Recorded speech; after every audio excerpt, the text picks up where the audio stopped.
so today we're going to look at the brand new Taylormade milled grind 4 wedges. Just new release from Taylormade, and my first look and impression of them, there's not a lot different to milled grind 3. I've played milled grind 2 and milled grind 3, and I've still got milled grind 3 in the bag currently. But my first impression of milled grind 4 visually is no different. Taylormade haven't changed much in the design of the head.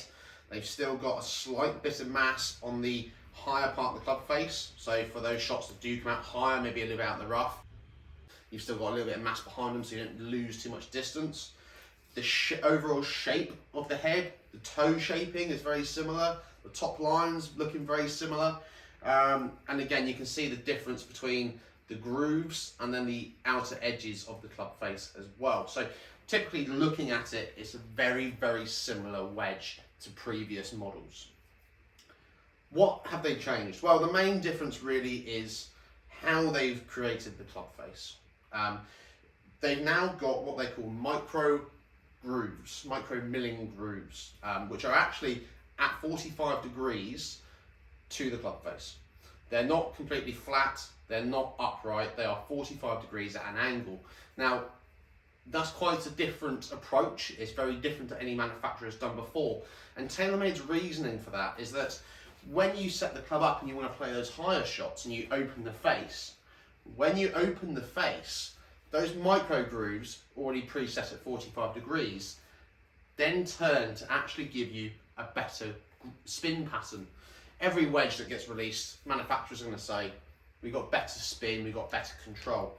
But actually, by doing something unique, by just offsetting the micro milling, I actually think it might work. We'll find out in a minute. We'll get some TrackMan data and we'll see what's happening.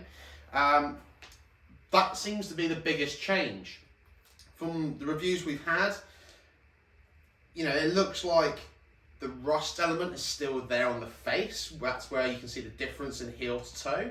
But it shouldn't be as obvious over such a quick amount of time that the face is rusted, because as feedback, generally a lot of people didn't like how severe the difference was between the outer edges that weren't sort of grooves and that rusted part of the face. So we've been told over a period of time that actually you shouldn't see that quite so much, but you should still get that same effect of spinning control from the rusted face. I think the best thing that we can do, hit some shots. I've got a 52 and a 58. We'll hit some longer swings with the 52, we'll hit some more delicate shots with the 58, we'll get some data, and then we can actually start breaking down and see the difference of, you know, what these wedges are actually doing for us and our game. So every wedge, it's important to show this really, every wedge that's on the shelf or even custom orders will come with this sticker on the face. The idea being is it stops the air from getting to that area that will rust. So by peeling this off, you can hear it's actually quite a tight sticker. It stops the air from getting to the center part, the grooves, making it rust earlier. Really handy to have. Maximizes the performance of the wedge. That feels quite sharp actually on the grooves.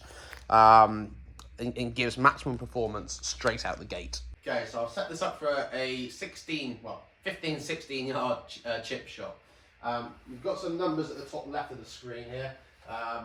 Carry distance, total distance, the height, seeing how the ball kind of reacts off the face, and also spin rate. When it's looking at wedge testing, for me those are the main sort of parameters that we're looking at. We want to see, can we control the carry distance consistently? We want to make sure that we're seeing a consistent sort of rollout distance, total distance, so making sure that the spin rate isn't changing. That's why we've also got spin rate. We want to make sure that the ball is reacting to the same way on the green. And also height. We want to make sure the ball is coming out at a pretty consistent height. It's not popping up on some, coming out low on others. We want to make sure that the ball is reacting to the face well. Those are the main parameters that we want from a good wedge when we're playing these sort of shots, because here we're looking at precision, we're not looking at power. So I think the best thing that we can do is hit some shots, get some feedback, and then we'll dive into some data. So straight away behind the ball, it looks absolutely no different to previous wedges. Mill Grind 2 was my first set of Taylormade wedges, and the shaping of the toe is identical. I like how the face kind of blends in this year. The colour isn't quite sort of that rust orange, that browny orange. It does kind of match with the rest of the face. So it feels.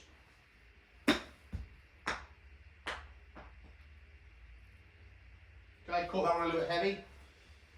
Important to note that we are using Titleist Pro V1 golf balls. There's a brand new Pro V1 ball out of the pack, and it is the RCT ball as well, so designed with TrackMan to get the most accurate data. So, okay. Came out a little bit low, again, probably more strike than anything.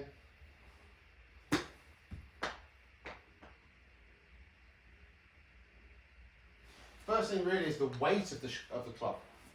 Something sort of not really discussed much with wedges is how the weight feels. For me, the head feels a bit heavier this year. It actually feels a bit more like what I would say is a Vokey wedge. I always thought Vokey wedges, the head is quite heavy in comparison to the shaft. And certainly my experience with Mill Grind 2, that wasn't the case. So having that head a bit heavier, for me, it's an unusual feeling. I almost feel like the head's kind of dictating me than the other way around. A lot of golfers really like that heavier head feel. And it's really interesting. Starting to see kind of how those micro grooves are grabbing the ball. It does feel very much like a Vokey, and that's the bracket that it's kind of sitting in. It's that premium end wedge. It's a very classic look, very similar designs. They've now got a few different grind options, similar to what Vokey do, so not quite as many, but they've got, I think it's 4 or 5 different grind options now, offering a bit more sort of relief when you're opening it up, a slightly wider sole option. So they've started to go a bit more in depth in their wedges this year, Taylormade, and currently, feel off the face is absolutely superb. Let's see what its playability is like if we try and loft one a little bit. So that felt great. Really good. I think the shorter shots, it's a great little wedge. It sits great if you open it. Loads of spin on that one.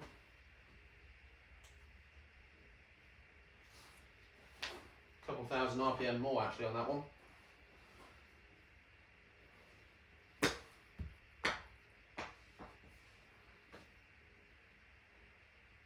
So far, it's definitely up there. Like I said, I've got Mill Grind 3 currently. It will take me a little bit more time to get used to these. It might be the shaft being different. They have changed shaft, and I have a custom shaft which you can get. The standard wedge shaft this year has changed. They've now gone from the S200 shaft up into the 115. Slightly lighter shaft. Again, possibly why the head feels heavier. The ratio, the swing rate is a little bit out. But as a shaft, it's good. It offers you that feel. It offers you that bit more control on those more delicate shots. Let's set this up to a little bit of a longer distance, 30-40 yards, and let's see how those mid shots feel, as well as those greenside ones. Okay, so we're 40 yards, simulator playing over a bunker, so we've got to try and loft it up a little bit. Let's see on these slightly longer shots, how does it feel? Do we get a consistent launch?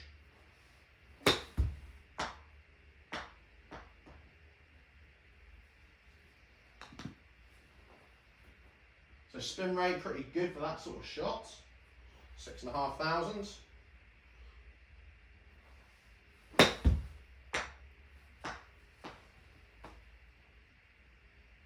Straight away that ball's kind of grabbing, it's got a bit of purchase on it. It's yeah, spin rate up to 7,000 there now for a 35-yard carriage shot. Wasn't the best strike, only a bit clean. But it still had lots of stopping power on it. Something that I think these micro milling grooves are going to help. The spin rate actually up to 7,500 there, even though it felt a little bit clean. So we're still able to manage control. Height on flight on that was pretty similar. So it feels quite forgiving. And I can actually see where it's a fresh wedge. where that strike was, it was probably 3-4 grooves lower. That would be why there was more spin, just that it's got more grooves to use. But certainly as a wedge, it feels easy to play. Bit heavy, that one. It feels easy to play. It looks great behind the ball, and it's everything I would expect from a Taylormade wedge.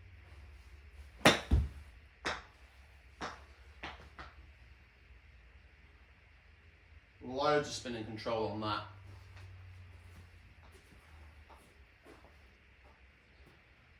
Landing's ridiculously soft.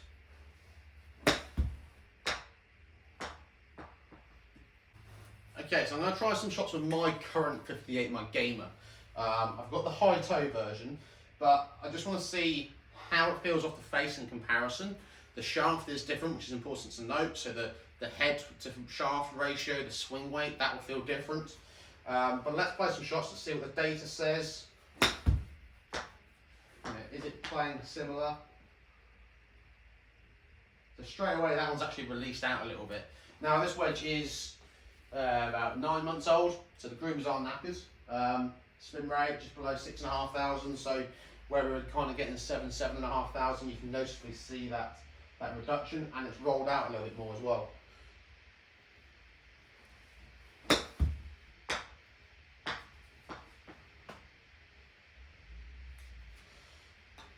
So straight away for me, I feel more comfortable with this wedge, just the weight ratio. It's my gamer wedge. It's the wedge I've been using for 9-10 months. I know exactly how I should feel with it and how it plays. That side, feel off the face, I do have to say the mill grind 4 feels better. It feels softer. It feels forgiving. Really forgiving on those slightly off-centre shots. More toe strike, a little bit low on the face. The margin for error can be better. That would be really interesting.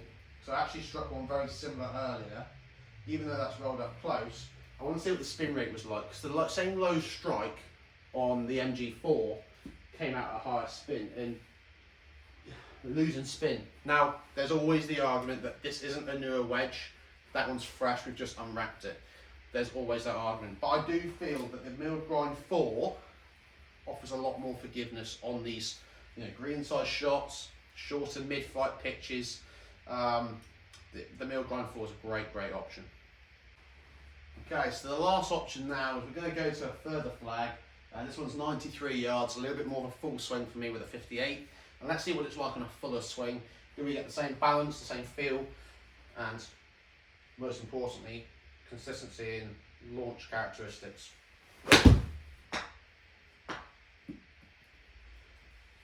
Again, that felt really soft off the face. Really playable for that sort of shot. 95 yarder for me, that's on 94. That was really steady.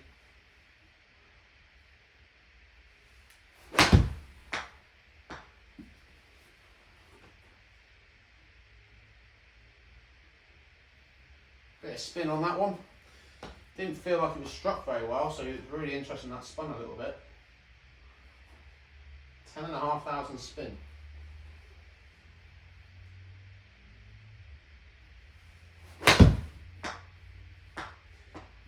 Again, behind the ball is a really classic look. That was a better strike. Really classic look on it. Fills me with confidence. It's a really good wedge. I'd really struggle to feel or see any difference between this and any other premium wedge on the market.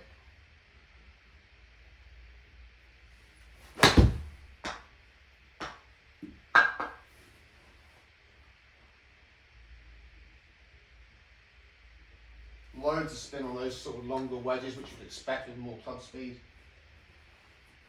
Over 11,500 RPM.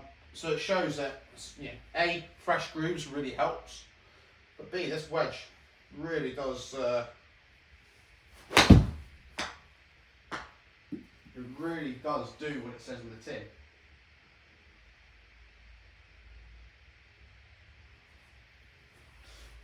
I think MG4 is definitely going to be going in my bag. You know, it's definitely a wedge that it's chewing up golf balls a little bit, I must admit. Looking at the face, they are all sort of chewing the cover of the ball off. A wedge that can go in the bag. Price point, recommended retail, $159. Same price point as a Vokey. That's kind of the price point of any wedge. Wedges in general have gone up a lot in the last 3-4 years. So I think, you know, we sell them for $157 here at Wareham Golf Club. That's a really fair price on these wedges. They are great performance. They look great down behind the ball. For me, it's going to be in the bag. Obviously, try them, compare them against other wedges. Most places have demo wedges these days, so try them out. But as far as a premium wedge goes, suitable for all abilities, milled grind 4 is definitely an option for you to try. If I was to rate this club, you know, feel 9 out of 10, looks probably 8 out of 10. You know, they look good, they look classic, but they haven't changed a lot. You know, I think if there was a couple slight sort of releases around the toe, maybe on the shaping, that would improve it for me a touch, but that's a personal preference. You know, affordability for people to have, they're the same price as any other wedge on the market. You're not spending more than the alternative or the like-for-like options. And, you know, consistency-wise, they're great. You know, you do get good performance, consistent performance, and that adds predictability, which is something every golfer needs to have in their bag. So, if you have any questions on these, drop me a message. Milled grind 4, Taylormade, they come in black as well as the chrome. Definitely a wedge that you should be looking to put into your bag in the near future.